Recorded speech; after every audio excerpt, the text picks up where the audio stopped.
안녕하세요. 회생파산TV 김영용 법무사입니다. 안녕하세요. 아나운서 전지우입니다.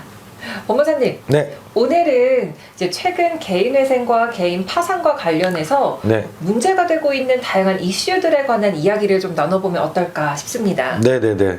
최근에 뉴스에서도 굉장히 많은 이슈들이 있는데 어떤 네. 이슈를 가지고 이야기를 나눠볼까요?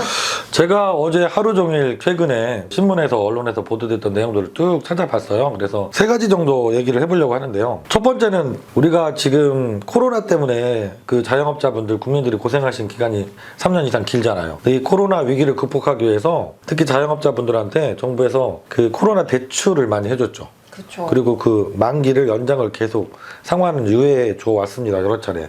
그런데 9월까지 이제 상환 기간이 끝나고 10월부터는 상환 유예가 없어져서 대출금을 이제 원리금을 상환해야 되는 이런 기사들이 많이 보였어요. 사실 이런 대출이 큰 힘이 되었을 거예요. 자영업자분들이나 많은 분들께. 네. 근데 생각보다 빠르게 경제가 뭐 회복되는 상황은 아니어서 정말 크게 와닿을 것 같은데요. 예, 정확히 짚으셨는데 신문 기사에도 또 보면 이게 코로나 종료 이후에도 경기가 살아나지 않고 있으니까 이 자영업자분들이 대출은 받아 있는데 지금 수입이 증가를 안 했기 때문에 이게 원리금 상환이 돌아오면 그걸 막지 못할 상황에 처해 계신 분들이 상당히 많이 있다고 그래요. 취약 자영업자들이 진 빚이 104조 원에 달한다고 합니다. 104조 원.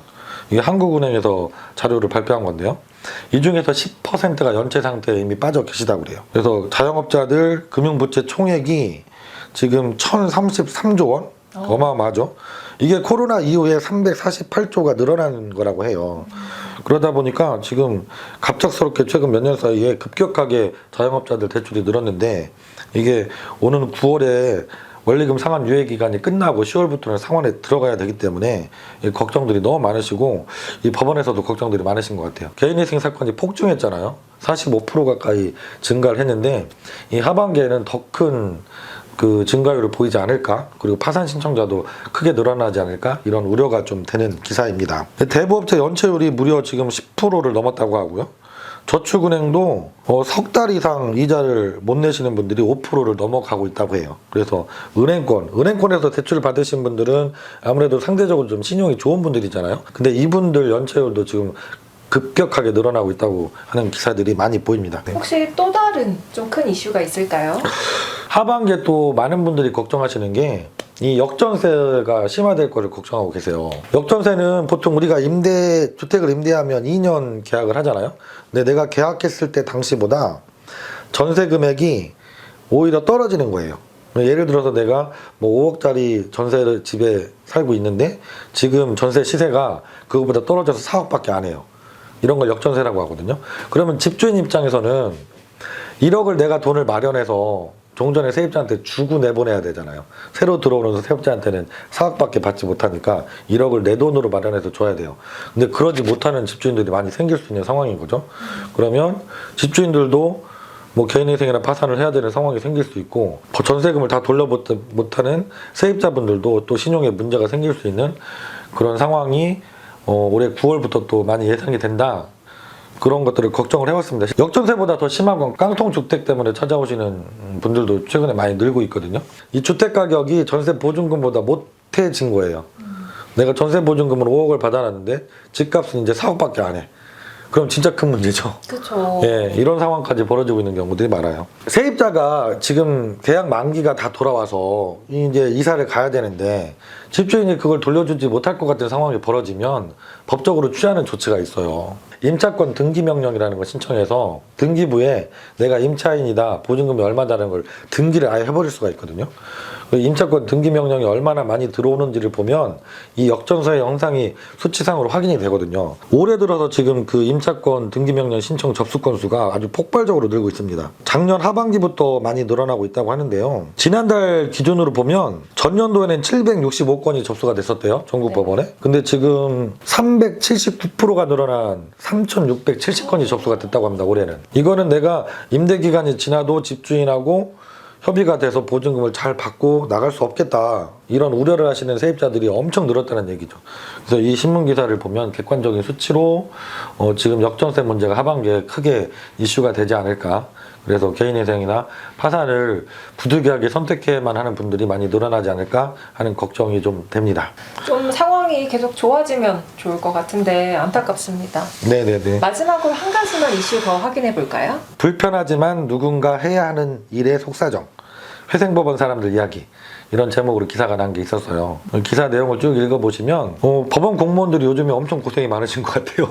일이 좀 많아서. 네, 일이 갑자기 많아졌잖아요. 그리고 하반기에는 더 많아질 우려가 또 많이 있잖아요. 그러다 보니까 이분들이 이제 근무해야 되는 일의 양이 많이 늘어서 야근이 그냥 밥 먹듯이 야근을 해야 되고 주말에도 일해야 되고 그런 사정들이 있는 것 같아요. 행위원 한 분 인터뷰한 내용을 보면 매일 새로운 사건이 4-5건씩 쏟아져 들어온대요. 그러니까 한 달에 막 보통 4-50건씩 처리를 하셔야 되는 거죠. 서울회생법원에 외부회생위원, 내부회생위원 합쳐서 40여 명이 계시다고 해요. 근데 한 달에 한 2,000건 정도 사건이 접수된다고 합니다.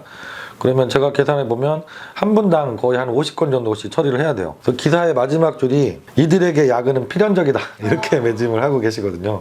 그래서 실제로 많이 고생을 하신 것 같고 판사님 한 분도 인터뷰 기사가 실려 있어요. 네. 근데 이 판사님 같은 경우는 고민이 많으신 거예요. 이게 개인 채무자 회생법이라는 것이 채무자 친화적인 법률이라서 채무자 편에서 일을 하실 수도 있겠지만 그렇지 않잖아요. 채무자가 면책이라는 큰 혜택을 받게 되면 상대편에 있는 채권자들은 큰 손해를 입게 되니까 그렇죠. 어느 편을 드는 게 아니라 중간에서 객관적으로 잘 판단을 하셔야 되잖아요.